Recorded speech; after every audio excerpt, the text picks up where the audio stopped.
तो आज पहला क्वेश्चन हम लोग यहाँ पे कर रहे हैं, ठीक है ना। पिछले क्लास में हम लोगों ने थ्योरी पढ़ा था रासायनिक संयोग का नियम, ठीक है ना। तो रासायनिक संयोग का नियम का पहला क्वेश्चन देखते हैं। हम लोग क्वेश्चन बारी बारी से देखते जाएंगे, ठीक है।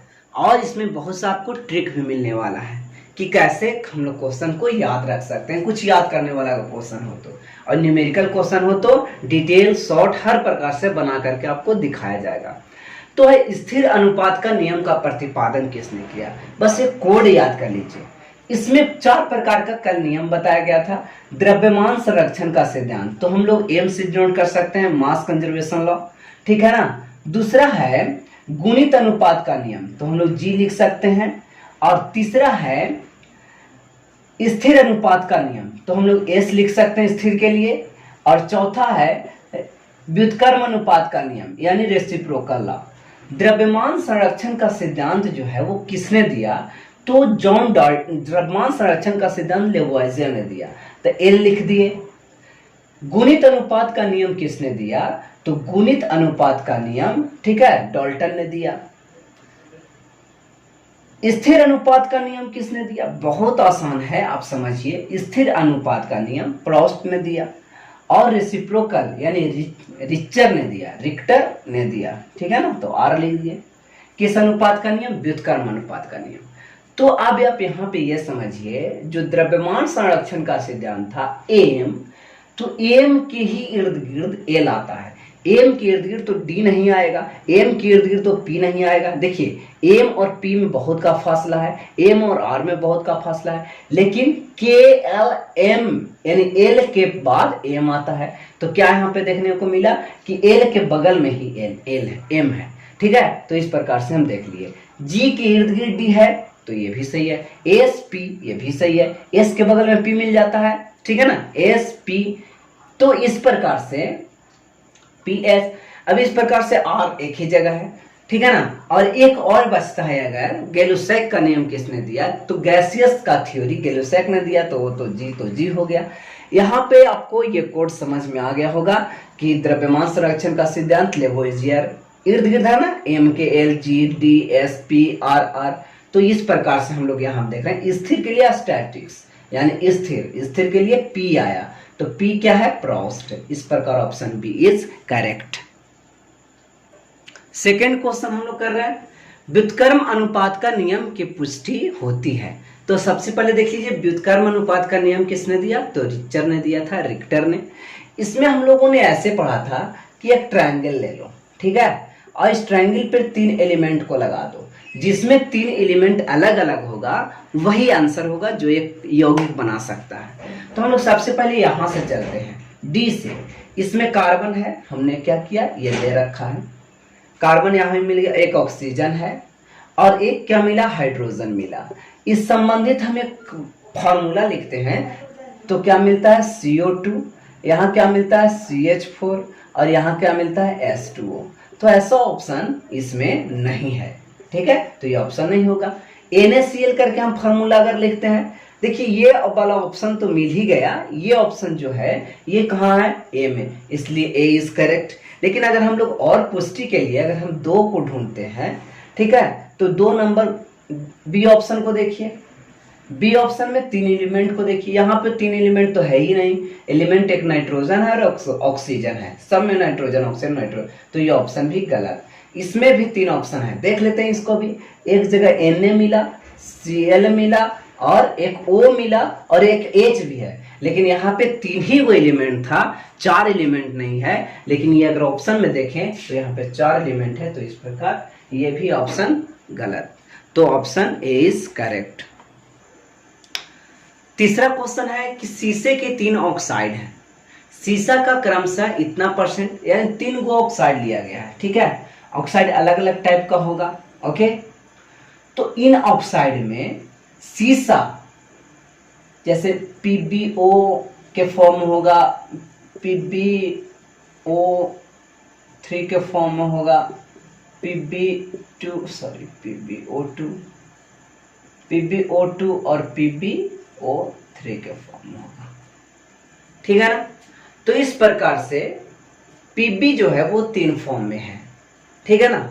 तो ये आंकड़े किस नियम को प्रतिपादित करता है, ये आंकड़े किस नियम को प्रतिपादित करता है। तो हमने पिछले क्लास में बताया कि अगर ऐसा क्वेश्चन रहे कि एक जो फिक्स रहे और दूसरा में अनुपात एक फिक्स अनुपात में आए, तो ये आंसर क्या होगा, स्थिर अनुपात का नियम। और अस्थिर अनुपात का नियम का प्रतिपादन प्रोस्ट ने किया। स्थिर अनुपात का नियम का प्रतिपादन किसने किया, ठीक है, सॉरी, स्थिर अनुपात का नियम जॉन डाल्टन ने किया।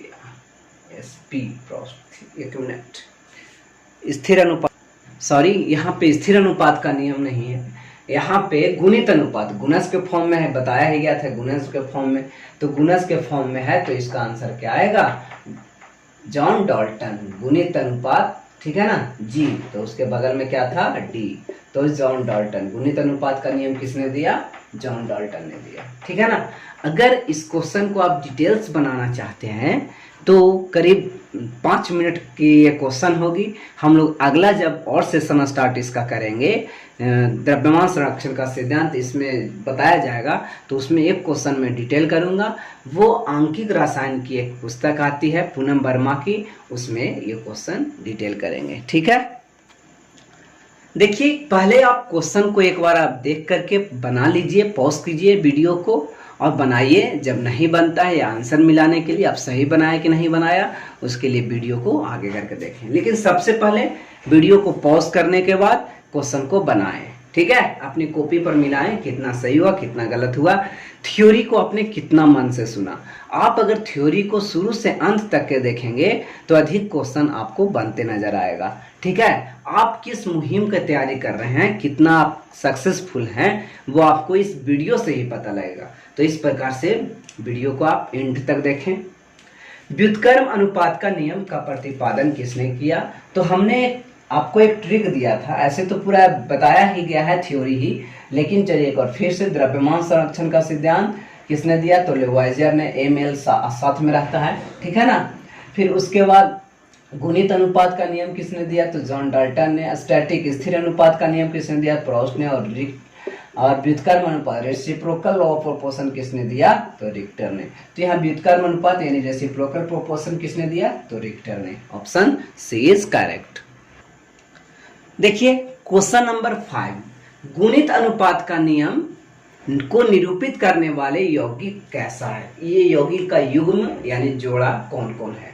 तो इसमें बताया गया था गुणित अनुपात में एक कांस्टेंट रहेगा, ठीक है। अगर ये x है और y है तो ये कांस्टेंट होगा, ठीक है। कितना भी यौगिक बने तो ये कांस्टेंट होगा और ये इस फॉर्म में चलेगा। अगर ये 1 तो ये 2 और ये 3 और ये 4।